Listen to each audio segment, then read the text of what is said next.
பெரும் கிருபையாலும் அவனுடைய புறத்திலிருந்து பாக்கியமான ஒரு வாழ்க்கையாக ஈருலகத்தினுடைய ஈடேற்றமாக ஈமான் இஸ்லாத்தினுடைய வாழ்க்கையை அருளாக பெரும் பாக்கியமாக நமக்கெல்லாம் அல்லாஹ் ரப்புல் ஆலமீன் வழங்கி இருக்கின்றான். அல்ஹம்துலில்லாஹ். அல்லாஹுக்கு நாம் அதிகமான முறையிலே நன்றி செலுத்த கடமைப்பட்டிருக்கின்றோம். கனிமிக்க அல்லாஹ்வினுடைய நல்லடியார்களே, அல்லாஹுடைய மார்க்கமான இந்த தீனுல் இஸ்லாம் மனித வாழ்க்கையிலே எல்லா ரீதியிலும் முழு மனித சமுதாயத்திற்கும் மிக அழகான வழிகாட்டுதல்களை, மிக அழகான வாழ்க்கை வழிமுறைகளை போதிக்கக்கூடியதாக தான் இருந்து கொண்டிருக்கின்றது. கனிமிக்க அல்லாஹ்வினுடைய நல்லடியார்களே, இந்த உலகத்திலே நாம் எப்படி வாழ வேண்டும், எப்படியெல்லாம் வாழக்கூடாது, எப்படி சாப்பிட வேண்டும், எப்படி சாப்பிடக்கூடாது, எதை சாப்பிட வேண்டும், எதை சாப்பிடக்கூடாது, எப்படி சம்பாதிக்க வேண்டும், எப்படி சம்பாதிக்க கூடாது, எப்படி செலவழிக்க வேண்டும், எப்படி செலவழிக்க கூடாது என்பது முதற்கொண்டு அல்லாஹுடைய மார்க்கம் இந்த தீனுல் இஸ்லாம் முழு மனித சமுதாயத்திற்கும் குறிப்பாக ஈமான் கொண்டவர்களுக்கு அழுத்தமாக வலியுறுத்தி வழிகாட்டக்கூடிய விஷயங்களாக இருந்து கொண்டிருக்கின்றது. நம்முடைய சம்பாத்தியம் எப்படி இருக்க வேண்டும், அந்த சம்பாத்தியத்தை எவ்வகையிலே எந்த வழியில் செலவு செய்ய வேண்டும் என்பதையும் நம்முடைய மார்க்கம் நமக்கு வழிகாட்டக்கூடியதாக இருந்து கொண்டிருக்கின்றது. கனிமிக்க அல்லாஹ்வினுடைய நல்லடியார்களே, நமக்கெல்லாம் அறிந்த விஷயம்தான், நாம் மறந்துவிடக் கூடாது. நாளை மறுமையிலே மஹ்ஷர் பெருவெளியிலே ஒவ்வொரு முஸ்லிமிடத்திலும், ஈமான் கொண்ட ஒவ்வொரு முஃமின்களிடத்திலும் அல்லாஹ் 4 கேள்விகளை கேட்பான். அந்த கேள்விகள் என்ன என்பது நம்ம எல்லோருக்குமே தெரிந்த விஷயம்தான். அதுல மிக முக்கியமான ஒரு கேள்வி என்ன என்பதாக சொன்னால், நபி ஸல்லல்லாஹு அலைஹி வஸல்லம் அவர்கள் சொன்னார்கள், வ அன் மாலிஹி மின் ஐனி அக்தஸபு வ ஃபீமா அன்ஃபகஹு. நீங்க எப்படி சம்பாதித்தீங்க, அந்த சம்பாத்தியத்தை எங்கு செலவு செய்தீர்கள்? இந்த கேள்விகளுக்கு பதில் சொல்லாமல் ஒரு மனிதனுடைய பாதங்கள் அன் ஜிஸ்மிஹி ஃபீமா அபலாஹ், அவனுடைய பாதங்கள் அந்த இடத்தை விட்டு ஒரு இன்ச்சு கூட நகர்த்த முடியாது என்பதாக பெருமானார் ஸல்லல்லாஹு அலைஹி வஸல்லம் அவர்கள் சொல்லி இருக்கின்றார். நாளை மறுமையிலே கேட்கப்படக்கூடிய கேள்விகளில் மிக பிரதானமானது, முழு வாழ்க்கையை எப்படி செலவு செஞ்சீங்க, கற்ற கல்வியின்படி எப்படி அமல் செஞ்சீங்க, எப்படி சம்பாதித்தீர்கள், எப்படி செலவு செய்தீர்கள் என்பதை குறித்து கேள்வி கேட்கப்படும். அந்த கேள்விக்கு பதில் சொல்லாத வரை எந்த ஒரு ஈமான்தாரியினுடைய பாதங்களும் அல்லாஹுடைய அந்த மஹ்ஷர் பெருவரையிலே அவனுடைய தர்பாருக்கு முன்னால் ஒரு இன்ச்சு கூட நகர்த்த முடியாது. அதற்கு பதில் சொல்லிவிட்டு தான் நம்மால் நகர முடியும் என்பதை பெருமானார் ஸல்லல்லாஹு அலைஹி வஸல்லம் அவர்கள் நமக்கு அழகான முறையிலே தெளிவுபடுத்தி இருக்கின்றார்கள். எனவே கண்ணியமிக்க அல்லாஹ்வினுடைய நல்லடியார்களே, இந்த குழப்பமான காலகட்டத்திலே, இன்னைக்கு இருக்கக்கூடிய சூழ்நிலையிலே எப்படி சம்பாதிக்கிறோம், அது எங்கு செலவாகி கொண்டிருக்கிறது என்பதை பற்றி எல்லாம் கவலை இல்லாமல் சம்பாத்தியத்தினுடைய வழிமுறையும் தீனுக்கு மாற்றமாக இருந்து கொண்டிருக்கின்றது. அல்லாஹ் பாதுகாக்கும். செலவினங்கள் என்பதாக போகும் பொழுது அல்லாஹ் பாதுகாக்க வேண்டும். வரம்பு மீறிய வீண் விரயங்கள், காரணமே இல்லாம அர்த்தமே இல்லாத செலவுகள் இன்னைக்கு நமக்கு மத்தியிலே அதிகமான முறையிலே இருந்து கொண்டிருக்கிறது என்பதுதான் மிக கவலையான விஷயமாக இருந்து கொண்டிருக்கின்றது. ஏனென்றால் கண்ணியமிக்க அல்லாஹ்வினுடைய நல்லடியார்கள் நாளை சம்பாத்தியத்தை பற்றியும் கேள்வி கேட்கப்படும். அதை எந்த இடத்தில செலவு செஞ்சீங்க என்பதை பற்றியும் அல்லாஹ் கேள்வி கேட்கக்கூடியவனாக இருக்கான். இனி வரக்கூடிய காலங்கள் குழப்பமான காலகட்டம். ஒவ்வொரு நாளும் மிகப்பெரிய ஃபித்னாக்களை இந்த உலகத்துல நாம் காது கொடுத்து கேட்டுக் கொண்டிருக்கோம், கண்களால் பார்த்து கொண்டிருக்கோம். இது பெருமானார் ஸல்லல்லாஹு அலைஹி வஸல்லம் அவங்க சொன்ன எச்சரிக்கையான ஒரு விஷயம். மறுமை நாள் நெருங்க நெருங்க இந்த உலகத்தினுடைய நிலை இப்படிதான் இருக்கும். ஏன்னா நபி ஸல்லல்லாஹு அலைஹி வஸல்லம் அவங்க சொன்னார்கள், லா யஅதி ஆமின் இல்லா வல்லதி பஅத ஷர்ரும் மின்ஹு.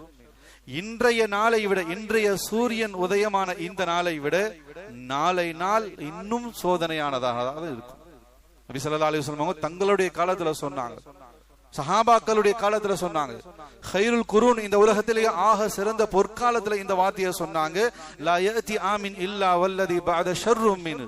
இன்றைய நாளை விட நாளைய நாள் இன்னும் குழப்பமானதாக தான் இருக்கும். இந்த மாதத்தை விட அடுத்த மாதம் இன்னும் குழப்பமானதாக தான் இருக்கும். இந்த வருடத்தை விட அடுத்த வருடம் இன்னும் சோதனைகள் மிகைந்ததாக தான் இருக்குமே தவிர அதுல குறைவு இருக்காது. ஏன்? யௌமுஸ்ஸா.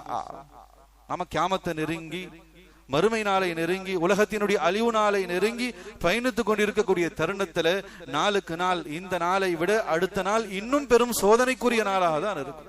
நமக்கு நெருக்கடி தரக்கூடிய நாளாக தான் இருக்கும். எனவே நம்முடைய சம்பாத்தியத்தினுடைய விஷயத்திலும் நாம் கவனம் செலுத்த வேண்டும். அதே சந்தர்ப்பத்திலே அது செலவழிக்கப்படக்கூடிய இடம் எங்கு, எந்த வழியிலே செலவாகின்றது, அல்லாஹ் ரசூலுக்கு பொருத்தமான வழியிலே செலவாகின்றதா என்ற விஷயத்தையும் நாம் கண்காணிக்க கடமைப்பட்டிருக்கின்றோம். நம்முடைய சந்ததிகளுக்கு நாம் எதை முற்படுத்துகின்றோம், அதுதான் மிக கவனமான விஷயம். இன்னைக்கு எப்படி வருது அதை பத்தி ஒரு பொருட்படுத்துதல் குறைவாக இருக்கும். இருக்கக்கூடிய ஒரு சூழல், கஷ்டங்கள் கடன்கள் மிகைத்திருந்தாலும் செலவினங்களுக்கு பஞ்சம் இல்லாமல் இருக்கு. விருப்பப்படுறதை எல்லாம், ஆசைப்படுறதை எல்லாம் வாங்கி குவிக்கக்கூடிய காரணமே இல்லாத செலவினங்கள் இன்னைக்கு நமக்கு மத்தியில் அதிகமாகி கொண்டிருக்கக்கூடிய ஒரு சூழல். எனவே நம்முடைய சந்ததிகளுக்கு நாம் எதை கற்று தருகின்றோம், எதை கொடுக்கிறோம்? ஹலாலான உணவை கொடுக்கிறோமா? ரொம்ப கவனமாக இருக்கணும். குழந்தைகள் மாறு செய்யுது அப்படின்னு சொன்னா, நம்முடைய பிள்ளைகள் மாறு செய்யறாங்க, நான் பெற்ற பிள்ளை என் பேச்சை கேட்கறது இல்லைன்னு சொன்னா, இரண்டு விஷயங்களை உலமாக்கள் முன் நிறுத்துறாங்க. ஒன்று, குழந்தைகளினுடைய செயல்பாடுகள், பிள்ளைகளுடைய செயல்பாடுகளில் இருக்கக்கூடிய முன்பின் விஷயங்கள் தாய் தந்தையரினுடைய ரகசியம் என்பதாக சொல்லுவாங்க. இந்த பெற்றோர்களுடைய ரகசியம், அந்த தாய் தந்தையர்களுடைய இல்லற வாழ்க்கை, அவர்களுடைய தனிமை வாழ்க்கை எப்படி இருந்ததோ அதை பிள்ளைகள் பிரதிபலிப்பாங்க வாழ்க்கையில். அல்லாஹ் பாதுகாக்கும். நம்முடைய வாழ்க்கை சரியில்லைன்னு சொன்னா நம்முடைய சந்ததிகளுடைய வாழ்க்கை அதை விட சீர்கெட்டதா ஆயிடும். எனவே பெற்றோர்களுடைய ரகசியம் தான் பிள்ளைகளுடைய செயல்பாடுகள் என்பதாக நபி ஸல்லல்லாஹு அலைஹி வஸல்லம் அவங்க சொல்லியிருக்காங்க. இரண்டாவது விஷயம், நம்முடைய பிள்ளைகளுக்கு கொடுக்கக்கூடிய உணவு. நம்முடைய குடும்பத்தார்களுக்கு நாம் சம்பாதித்து கொண்டு போய் கொடுக்கக்கூடிய அந்த சம்பாத்தியம், அந்த காசு பணம், அந்த உணவு, அந்த ஆடை, அவர்களுக்கான இருப்பிடம், அவர்களுடைய தேவைகளை பூர்த்தி செய்வதற்காக நாம கொடுக்கக்கூடிய அந்த சம்பாத்தியம், இது ஹலாலாக இருக்குதா ரொம்ப கவனிக்க வேண்டும். நம்முடைய குடும்பத்துக்கு நம்ம எதை கொண்டு போய் கொடுக்கிறோம்? ஹலாலா கொடுக்கிறோமா? அந்த குடும்பம் அல்லாஹ்வுடைய பொருத்தத்துக்குரிய குடும்பமாக, கண்ணியமான வாழ்க்கை வாழக்கூடிய பிள்ளைகளுடைய குடும்பமாக, சந்ததிகளாக அந்த குடும்பத்தினுடைய பாதை அப்படியே போகும். ஹராமான உணவு கொடுத்தோம், ஹராமான சம்பாத்தியத்தை கொண்டு போய் நம்முடைய குடும்பத்துல நாம கொடுத்தோம்னு சொன்னா, அடுத்தவர்களை ஏமாற்றி, பொய் சொல்லி, அல்லாஹ் ரசூலுக்கு மாற்றமான மார்க்கத்திலே தடை செய்யப்பட்ட வியாபாரங்களில் கிடைத்த அந்த சம்பாத்தியம், அந்த லாபங்கள், இதை கொண்டு போய் நம்ம குடும்பத்துல கொடுத்தோம்னு சொன்னா அந்த இல்லம், அந்த குடும்பம், நம்முடைய பிள்ளைகள் சந்ததிகள் நிம்மதியாக இருக்க மாட்டாங்க.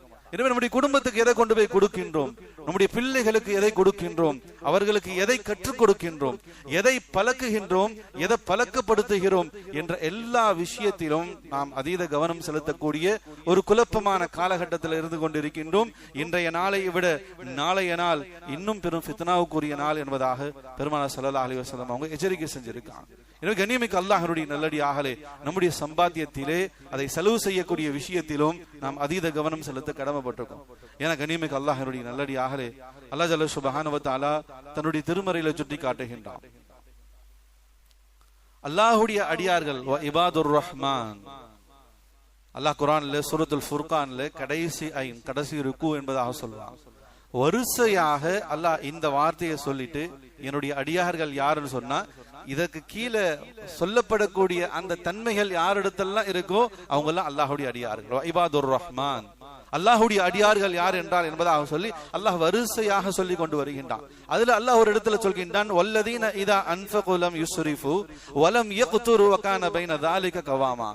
அவர்கள் உண்பார்கள், பருகுவார்கள், சம்பாதிப்பார்கள், செலவு செய்வார்கள், வகான பைன ذلك கவாமா, ஆனால் அதிலே சமநிலையை, நடுநிலையை பின்பற்றுவார்கள். செலவு செய்யக்கூடிய விஷயத்திலே இஸ்ராஃப் செய்ய மாட்டாங்க, வீண் விரயம் செய்ய மாட்டாங்க. கண்மூடித்தனமாக தங்களுடைய சொத்து செல்வங்களை, காசு பணங்களை கொண்டு போய் கண்ட இடங்களில் கொட்ட மாட்டார்கள். வகான பைன ذلك கவாமா, தங்களுடைய செலவினங்களில் மிக நடுநிலையை மேற்கொள்வார்கள் என்பதாக அல்லாஹ் தன்னுடைய திருமறையை சுட்டி காட்டுகின்றான். கனிமிக்கு அல்லாஹ்வுடைய நல்லடியாக அதற்காக குடும்பத்துக்கு செலவு செய்யக்கூடாதா? பிள்ளைகளுக்கு நாம செலவு செய்யக்கூடாதா? செலவு செய்கிறது குற்றமாயிடுமா? அது மார்க்கத்தில் தடுக்கப்பட்ட விஷயமான்னு சொன்னா நிச்சயமாக இல்லை. ஏனென்றால் கண்ணியமிக்க அல்லாஹ்வுடைய நல்லடியார்களே, நபி ஸல்லல்லாஹு அலைஹி வஸல்லம் அவங்க சொன்ன ஹதீஸ், தீனாரன் அன்ஃபகுஹு ஃபீ சபீலில்லாஹ், அல்லாஹ்வுடைய பாதையிலே செலவு செய்கின்றார்கள் மக்கள். வ தீனாரன் அன்ஃபகுஹு ஃபீ ரகபத்தின், அடிமைகளை உரிமை விடுவதற்காக செலவு செய்யப்படுகின்றது. ஏழை எளிய மக்களுக்கு செலவு செய்யப்படுகின்றது. குடும்பத்தார்களுக்காகவும் செலவு செய்யப்படும். இந்த இடங்கள் எல்லாம் மனிதர்கள் செலவு செய்யறாங்க, அல்லாஹ்வுடைய பாதையில செலவு செய்யறாங்க, ஏழை எளிய மக்களினுடைய தேவைக்காக செலவு செய்யறாங்க, அடிமைகளை உரிமை விடுவதற்காக செலவு செய்யறாங்க, தன் குடும்பத்திற்காகவும் செலவு செய்யறாங்க. இதையெல்லாம் சொல்லிட்டு நபி ஸல்லல்லாஹு அலைஹி வஸல்லம் அவங்க சொன்னாங்க, அலமுஹா அஜ்ரல்லதி அன்ஃபகுஹு அலா அஹ்லி.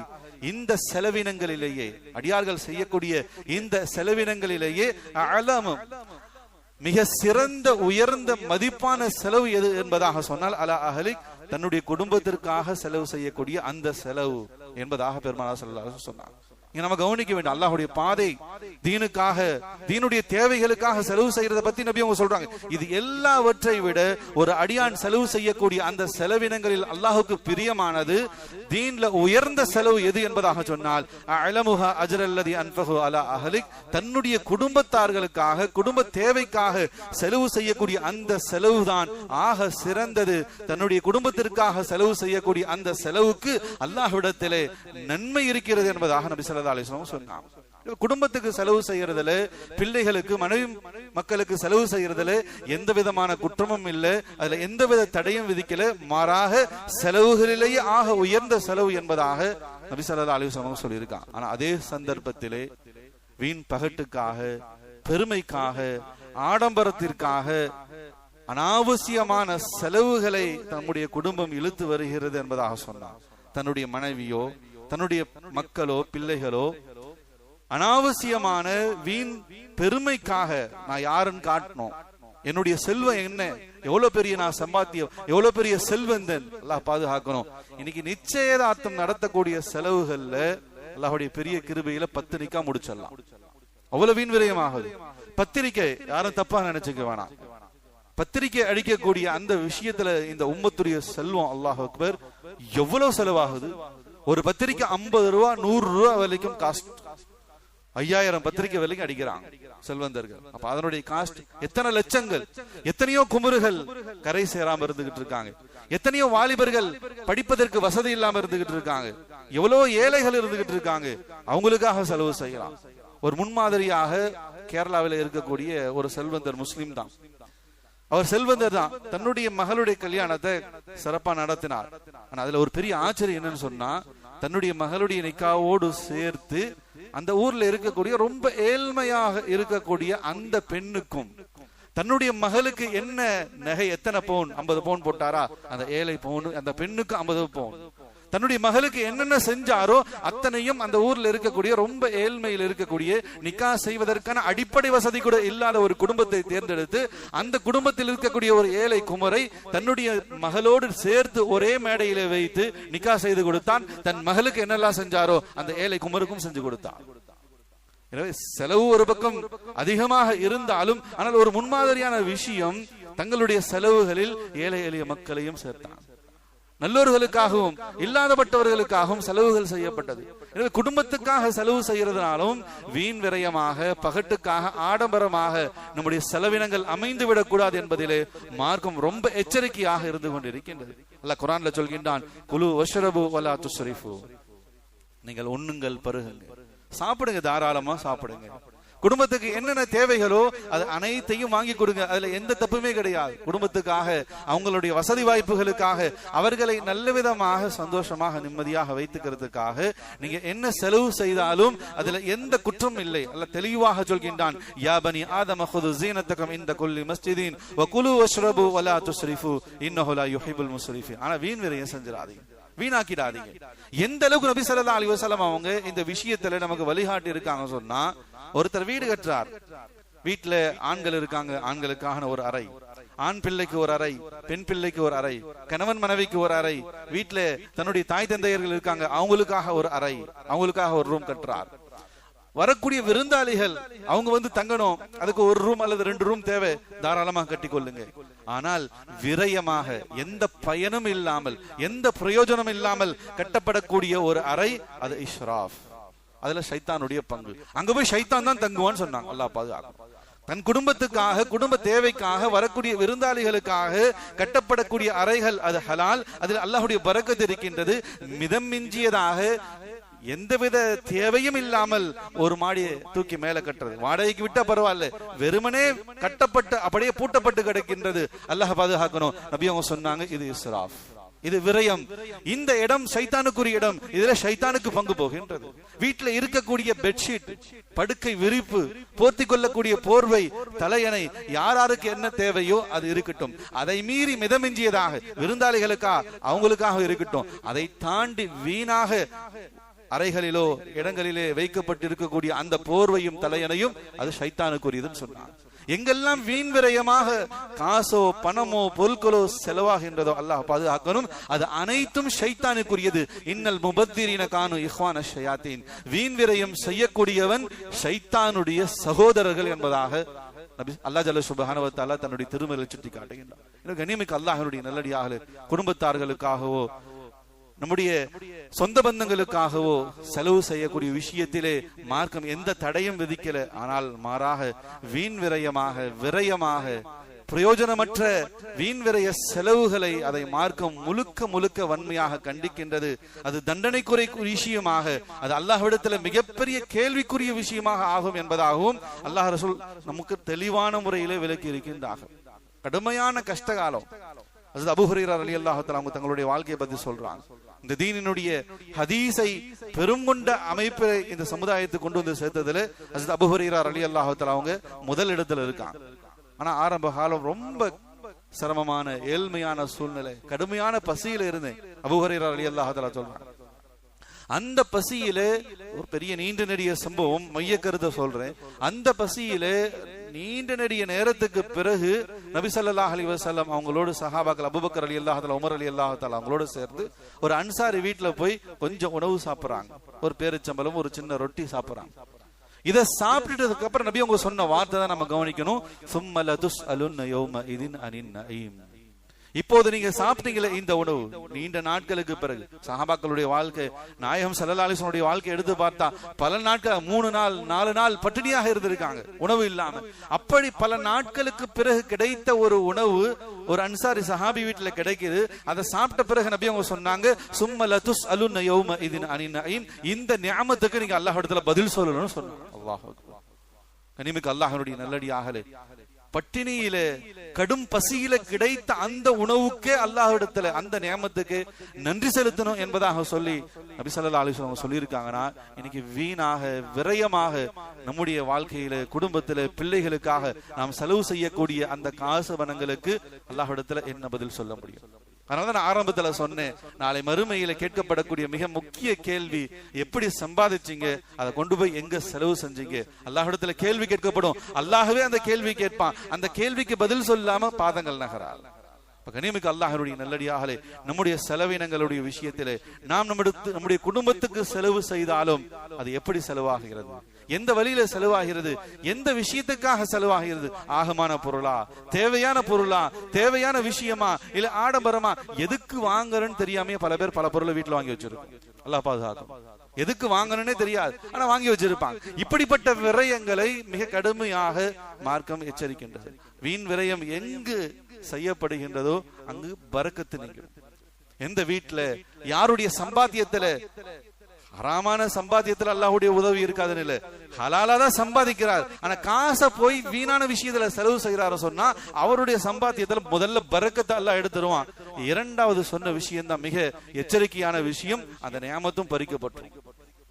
அவர் என்ன சம்பாதிச்சுக்கிட்டு இருக்காரோ, எந்த உயர்ந்த நிலையில இருந்துகிட்டு இருக்காரோ, எந்த செல்வ செழிப்புல இருக்காரோ, அந்த காசு பணம் ஒரு பக்கம் வீணா போய் விழுது, தேவையில்லாத இடத்துல போய் விழுதுன்னு சொன்னா அல்லாஹ் அவருடைய செல்வத்தையும் பறிச்சிடுவான் என்பதாக அல்லாஹ் தன்னுடைய திருமறையில சுட்டிக்கார். நியாமத்துகளுக்கு நன்றி செலுத்தல, அந்த நியாமத்துக்கான கண்ணியம் அகமியத்தை கொடுக்கலன்னு சொன்னா அல்லாஹ் அந்த நியாமத்தை, அந்த செல்வத்தையும் பறிச்சிடுவான் என்பதாக அல்லாஹ் தன்னுடைய திருமறையில சுட்டி காட்டுகின்றார். கண்ணியமிக்க அல்லாஹ்வுடைய நல்லடியார்களே, எங்கு சம்பாதிக்கின்றோம், எப்படி சம்பாதிக்கின்றோம், அது எங்கு போய் செலவாகி கொண்டிருக்கின்றது என்ற விஷயத்திலும் நாம் அதீதமான கவனத்தை செலுத்த கடமைப்பட்டு இருக்கின்றோம்.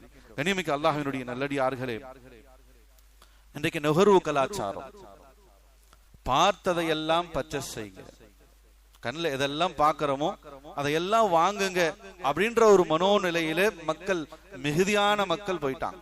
பெரும் ஆபத்தான ஒரு விஷயம். கனிமிக்கு அல்லாஹ்வினுடைய நல்லடியாக அல்லாஹ் பாதுகாக்கிறோம். யாரெல்லாம் ஆண்ட்ராய்டு மொபைல் பயன்படுத்திக்கிட்டு இருக்காங்களோ அவங்க எல்லாருமே இதை உணர்ந்திருப்பாங்க.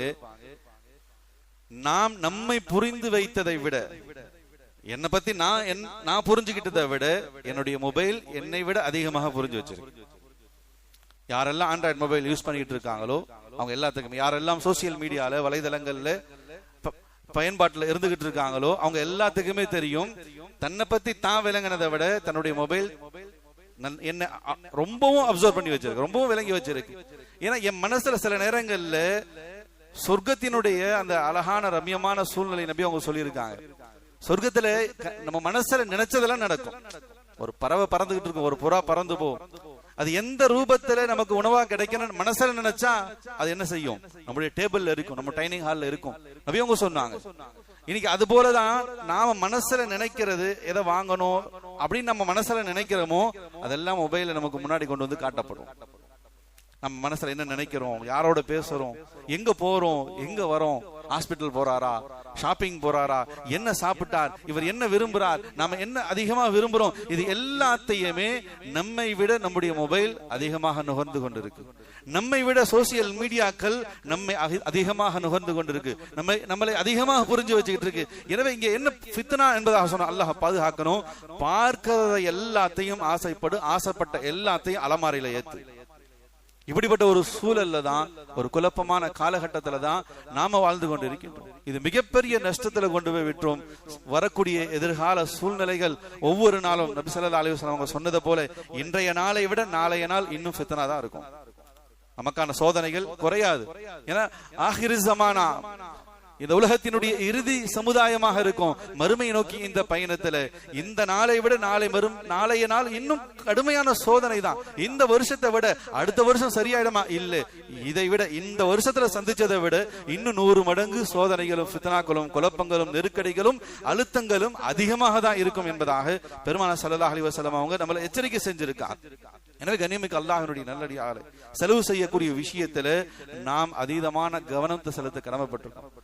ஏன்னா கண்ணியமிக்க அல்லாஹ்வினுடைய நல்லடியார்களே, சமீபத்தில் இந்த 2023-24 இந்த ஆண்டில் மட்டும், இந்த ஒரு வருஷம், போன வருஷத்துல இந்த ஒரு வருஷம் முடிய போது நவம்பர்ல இருக்கும், இன்னும் ஒரு மாசம் டிசம்பர், இந்த ஒரு ஆண்டுக்குள் மட்டும் ஆன்லைன் மோசடிகள், ஆன்லைன்ல நடந்த மோசடிகள், வாங்கக்கூடிய விஷயத்துல விற்கக்கூடிய விஷயத்துல ஆசை காட்டி, நீங்க இதை வாங்குங்க அல்லது இந்த லிங்கை கிளிக் பண்ணுங்க, இவ்வளவு காசு கிடைக்கும், இந்த விளையாட்டை விளையாடுங்க, கோடிக்கணக்கில் சம்பாதிச்சிடலாம் அப்படின்னு சொல்லி ஆசை காட்டி ஆன்லைன்ல நடந்த மோசடிகளால் இழந்த இழப்பீடு மட்டும் 17,000 கோடி.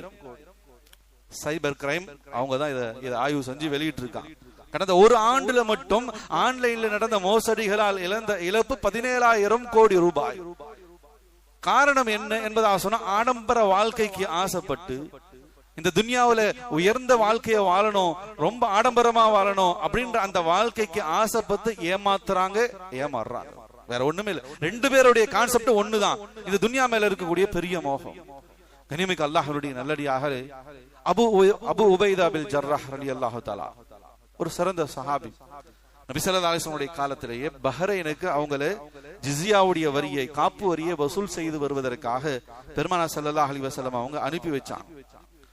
அபு உபைதா பின் ஜர்ராஹ் ரலியல்லாஹு தஆலா பஹ்ரைனுக்கு போய் அங்க இருக்கக்கூடிய முஸ்லிம் அல்லாதவர்களிடத்துல இருந்து வரிகளை எல்லாம் வசூல் செஞ்சுக்கிட்டு மதீனாவுக்குள்ள என்ட்ரன் ஆகிறாங்க. அப்படி வரக்கூடிய நேரம் இருக்கு, ஃபஜ்ருடைய நேரம். சஹாபாக்கள் எல்லாம் பார்த்துட்டாங்க. அபு உபைதா ரலியல்லாஹு தஆலா வராங்க. முதலாக பஹ்ரைனுக்கு போயிட்டு வெளிநாட்டில இருந்து வரி வசூல் செய்யப்பட்டு பல ஆயிரக்கணக்கான லட்சக்கணக்கான தீனார் திர்ஹத்தோடு மதீனாவுக்குள்ள வந்துகிட்டு இருக்காங்க. எல்லாத்துக்கும் பெரிய சந்தோஷம். மனிதனுடைய இயல்பு. சஹாபாக்களை குறைக்கிறதுக்காக இல்ல, அவங்களுடைய அந்தஸ்து இந்த உலகத்தால யாராலும் அடைய முடியாது. அல்லாஹ் அவங்களை உயர்த்தி சொல்லினார், ரலியல்லாஹு அன்ஹு வ ரது அன்.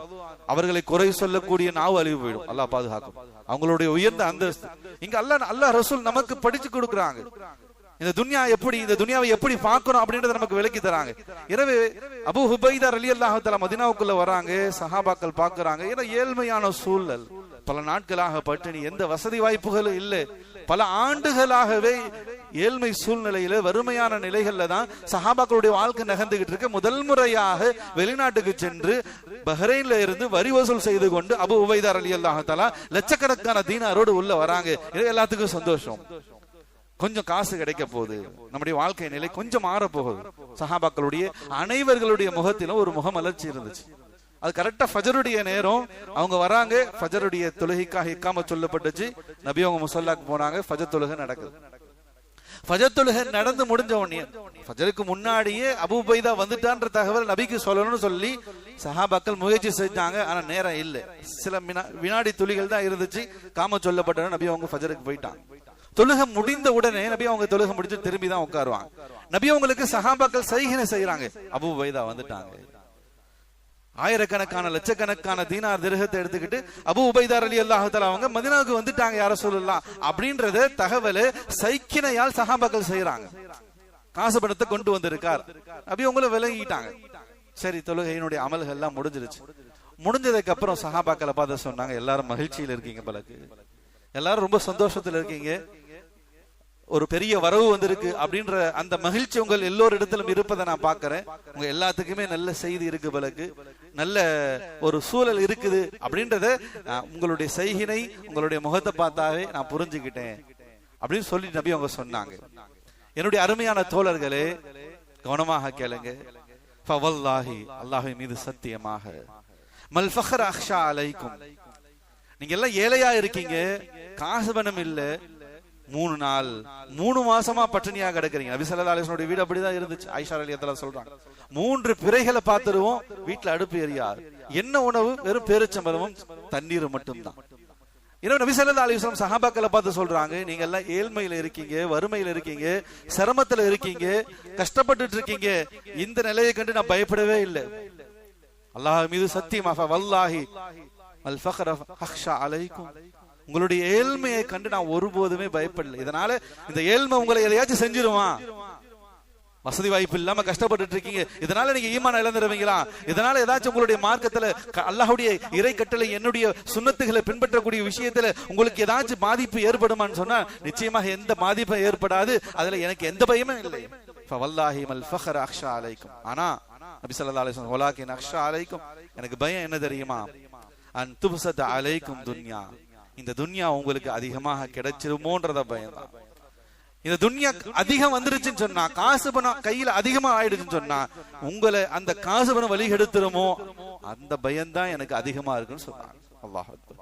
சஹாபாக்களை பார்த்து நபி ஸல்லல்லாஹு அலைஹி வஸல்லம் இதை சொன்னா கொஞ்சம் நாம சிந்திச்சு பார்க்கணும். நம்முடைய வாழ்க்கை, நம்முடைய சூழல்ல இந்த துன்யாவின் மீது எவ்வளவு பேர் ஆசையுடையவர்களாக இருக்கும்.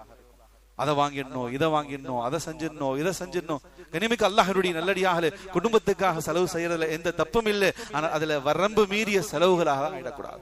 ஏன்னா குடும்பத்துக்கு செலவு செய்யறத தடை செய்யல, மாறாக நபி ஸல்லல்லாஹு அலைஹி வஸல்லம் சொன்னாங்க, அடியான் செலவு செய்யக்கூடிய செலவுகள்ல ஆக சிறந்த செலவு தன் குடும்பத்துக்காக செய்யக்கூடிய அந்த செலவு தான் அப்படின்றது நபி ஸல்லல்லாஹு அலைஹி வஸல்லம் அவங்க சொல்லி இருக்காங்க.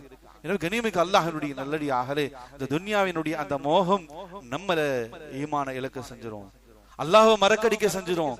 ஆகுமாக்கப்பட்ட வழியா, ஆகுமாக்கப்படாத வழியா நம்முடைய சம்பாத்தியம். நம்ம செலவு செய்யறது சரியான வழியில தான் செலவு செய்யறோமா?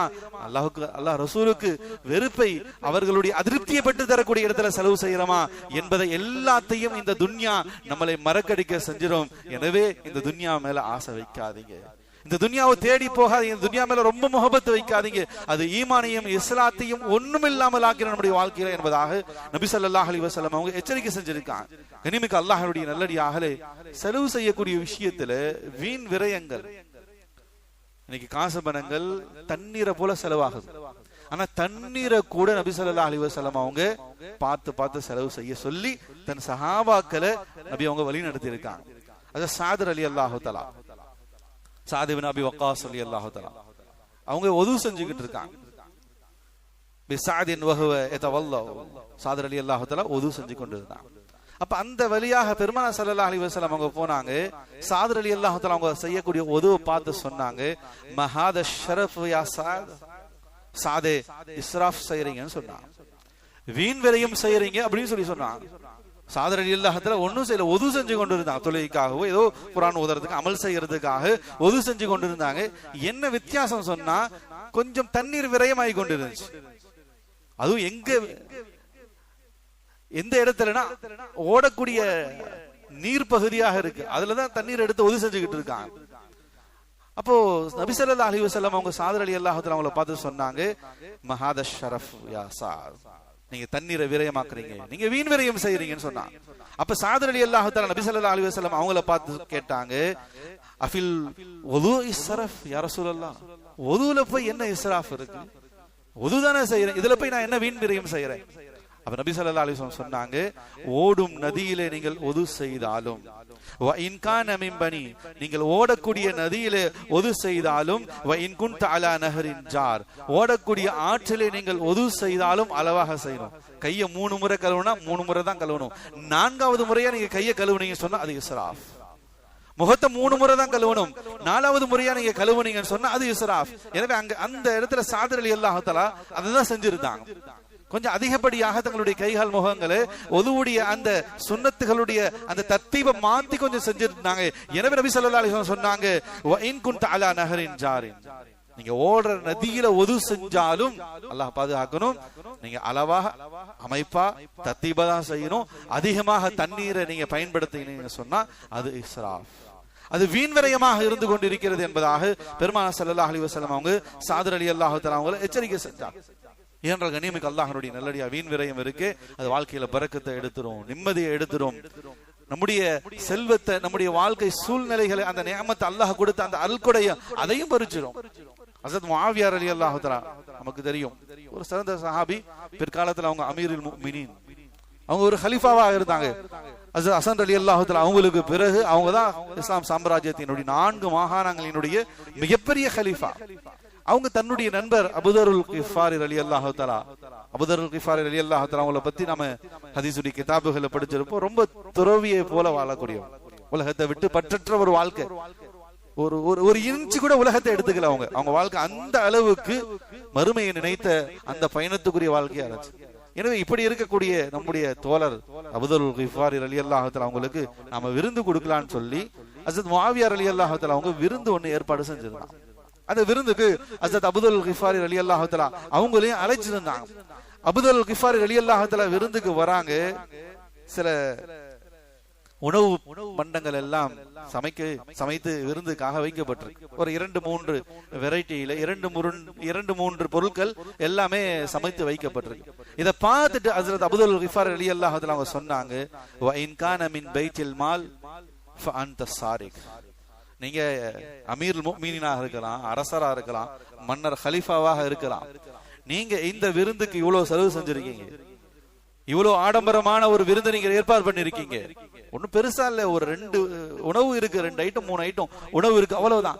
நீங்க இந்த உணவு ரெடி பண்ணிருக்கீங்க, இத பைத்துல் மால்ல இருந்து, பொது சொத்துல இருந்து நீங்க இந்த உணவை, இந்த விருந்தை நீங்க தயார்படுத்திருந்தீங்க என்பதாக சொன்னால் ஃபஅன்த சாரிக், நீங்க திருடன்னு சொன்னாங்க. அல்லாஹ் அக்பர்.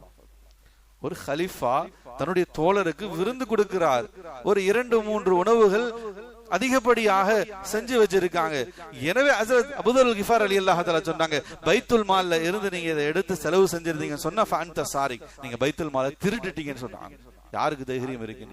இன்னைக்கு தலைவர்களை பார்த்து, அரசர்களை பார்த்து, அல்லது நாட்டை ஆளக்கூடிய அதிகாரிகளை, ஆட்சியாளர்களை பார்த்து சொல்லக்கூடிய தைரியம் இருக்கா? இப்படி பொது சொத்தை, மக்கள் சொத்தை இப்படி வீணடிக்கிறீங்களேன்னு சொல்லி. ஆனா ஹஸரத் அபூதருல் கிஃபாரி ரலியல்லாஹு தஆலா நேருக்கு நேராக கலீஃபாக பார்த்து சொன்னாங்க, ஃபஅன்த சாரிக், நீங்க பைத்துல் மால்ல இருந்து இதை எடுத்து செலவு செஞ்சீங்க சொன்னா நீங்க சாரிக், நீங்க திருடனாக இருந்து கொண்டிருக்கீங்க.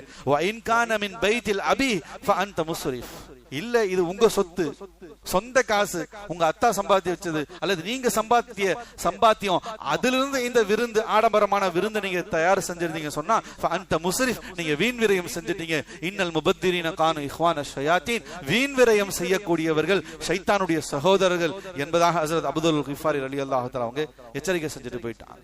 கனிமிக்க அல்லாஹ்வுடைய நல்லடியாக இன்னைக்கு நடக்கக்கூடிய விருந்துகள், நிக்காக்கல்ல, நம்முடைய நிகழ்ச்சிகள்ல நடத்தக்கூடிய தேவையான அளவுக்கு விருந்து கொடுப்பது ஆக சிறந்த பண்பு.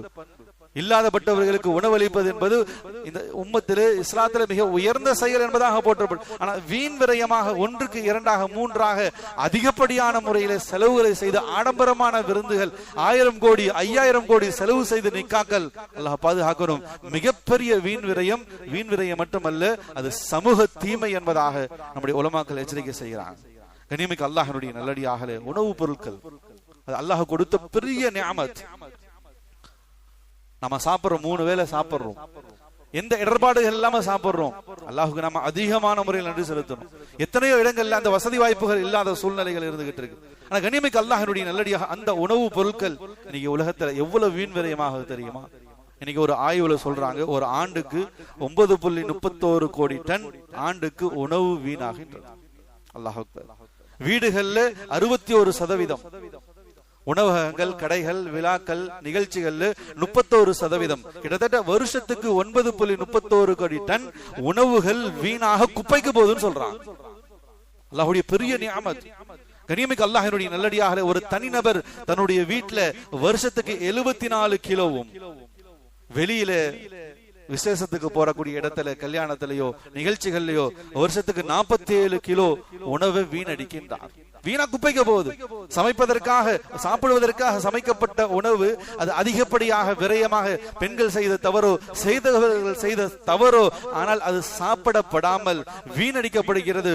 ஒரு மனிதன் தனிநபர் ஒவ்வொரு ஆண்டும் 74 கிலோ வீட்டிலும் 47 கிலோ வெளியில விசேஷங்களிலும் ஆக மொத்தம் 127 கிலோ உணவுப் பொருட்களை ஒரு தனிநபர் ஆண்டுக்கு வீணாக்கி கொண்டிருக்கார் அப்படின்னு சொல்லி ஆய்வு. கனிமிக்க அல்லாஹ்வுடைய நல்லடியார்களே, அல்லாஹ் பாதுகாக்கணும்.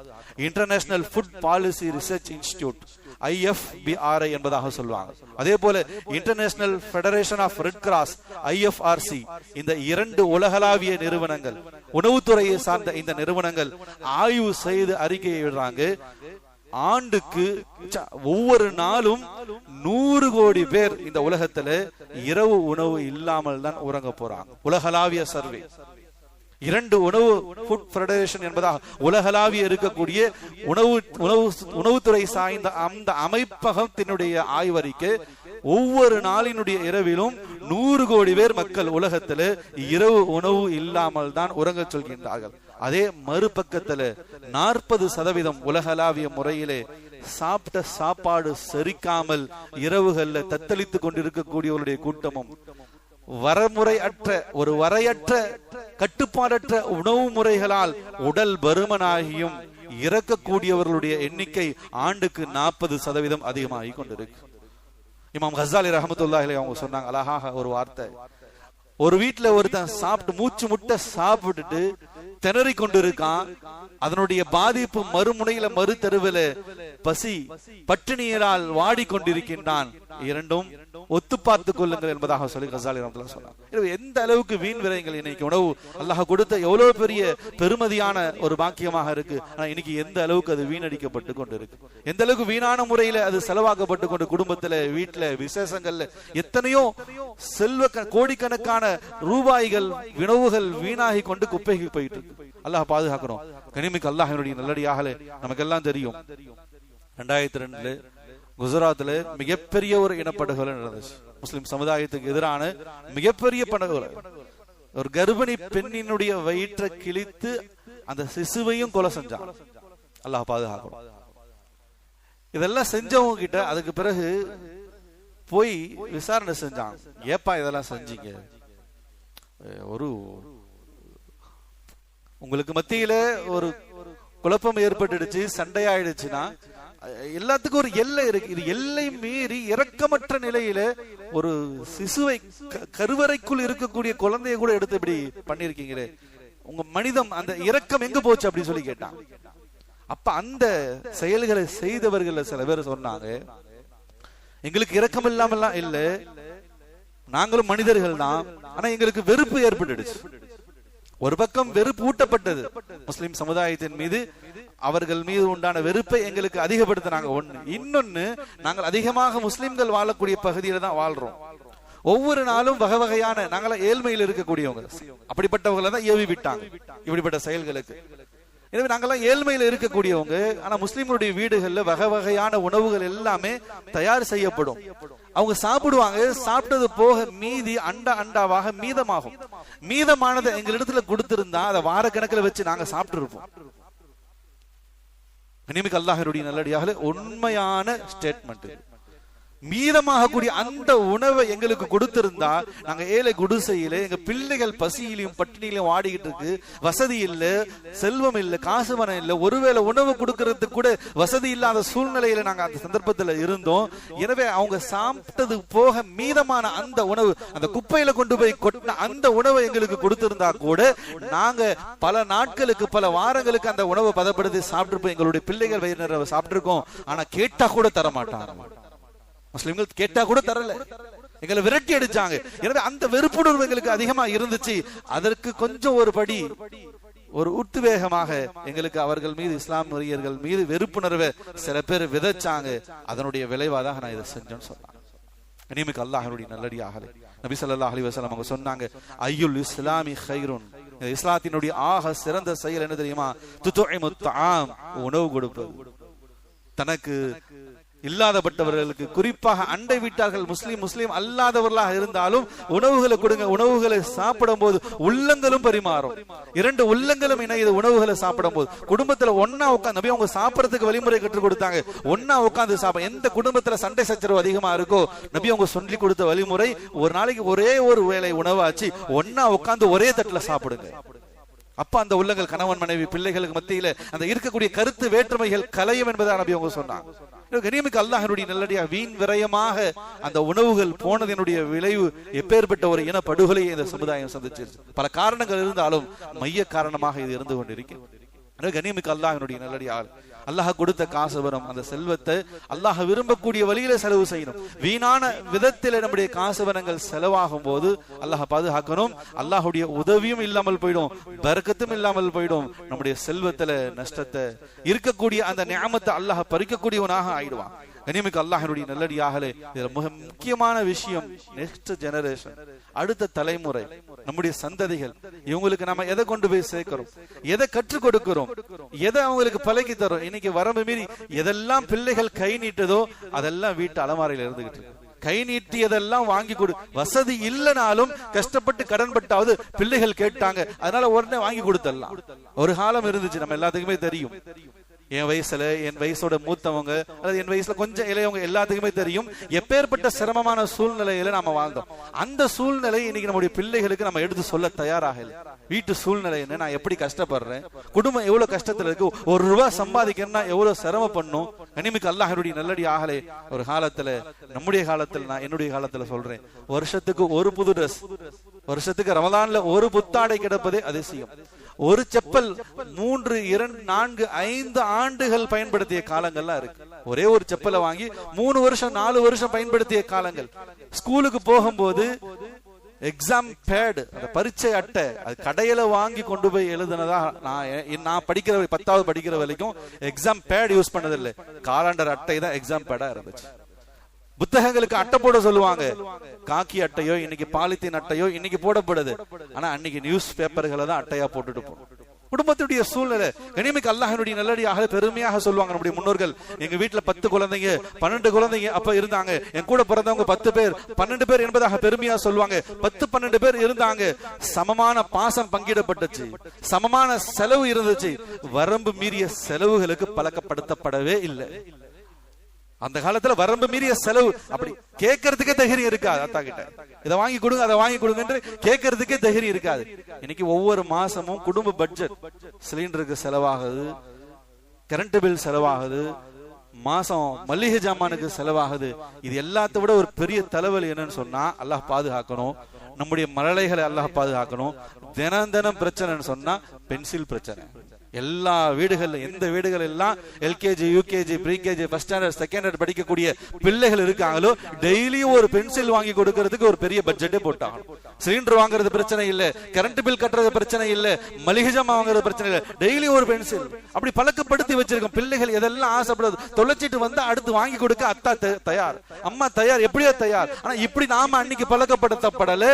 தொலைஞ்சா ஒரு பென்சிலை வச்சு 2 வருஷம் ஓட்டின கதையெல்லாம் இருக்கு. அது ஊக்கு முடிஞ்சு அதை வெறும் நுனி எண்ணி அதுல வச்சு எழுதுற காலமெல்லாம் இருக்கு.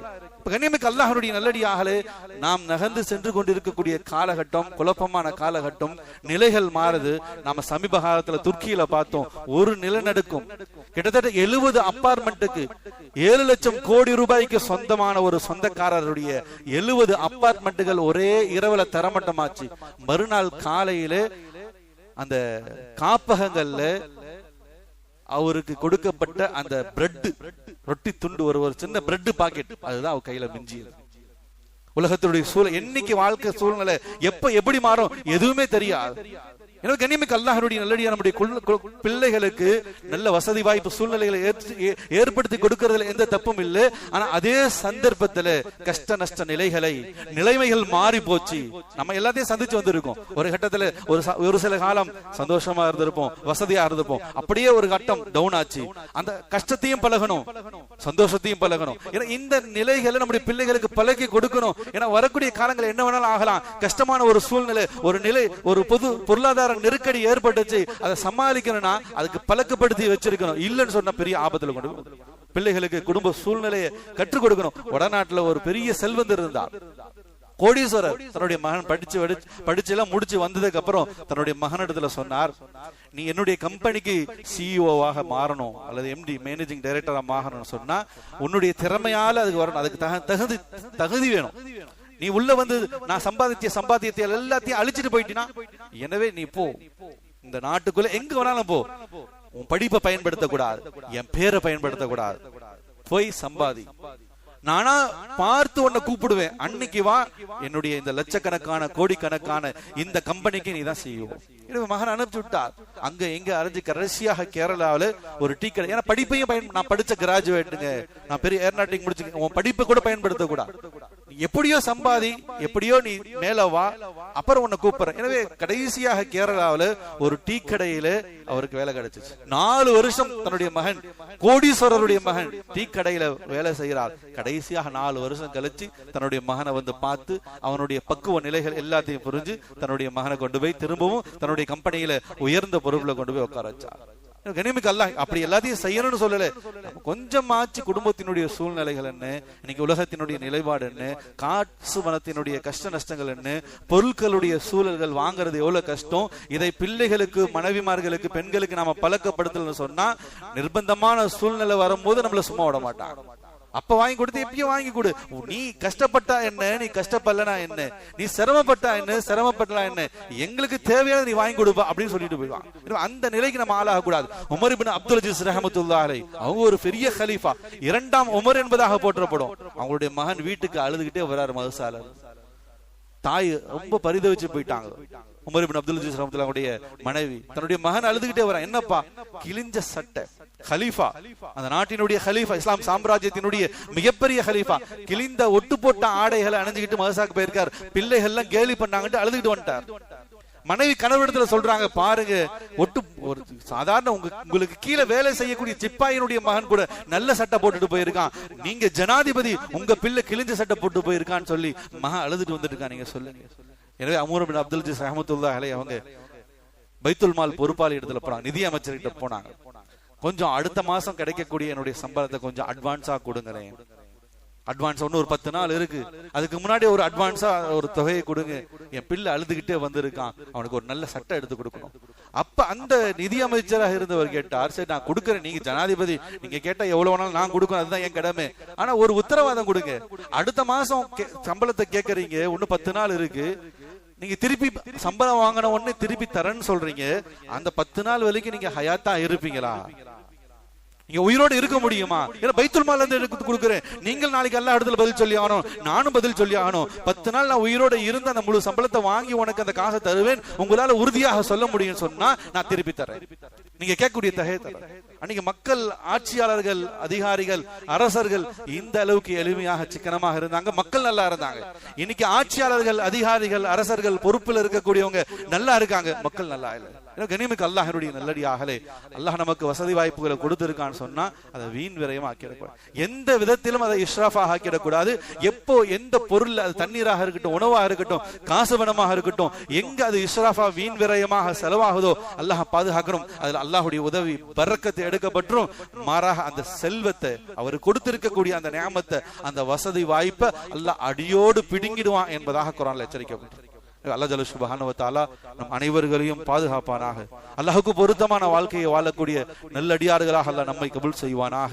நம்முடைய செல்வங்கள் சம்பாத்தியங்கள் ஹலாலான முறையில சம்பாத்தியத்தை சம்பாதித்து அதை அல்லாஹ் ரசூல் விரும்பக்கூடிய வகையிலே செலவு செய்யக்கூடிய நல்லோர்களாக அல்லாஹ் நம்மளை ஆக்கி அருள் புரிவானாக. நம்முடைய சந்ததிகளை அல்லாஹ் ரசூலுக்கு பொருத்தமான வாழ்க்கையை வாழக்கூடிய சந்ததிகளாக, பிள்ளை செல்வங்களாக, குடும்பத்தார்களாக அல்லாஹ் ரப்புல் ஆலமீன் நம்முடைய குடும்பங்களை கபூல் செய்வானாக. வ ஆகிரு தஅவானா அல்ஹம்துலில்லாஹி ரப்பில் ஆலமீன். அஸ்ஸலாமு அலைக்கும் வரஹ்மத்துல்லாஹி தஆலா வபரகாத்துஹு.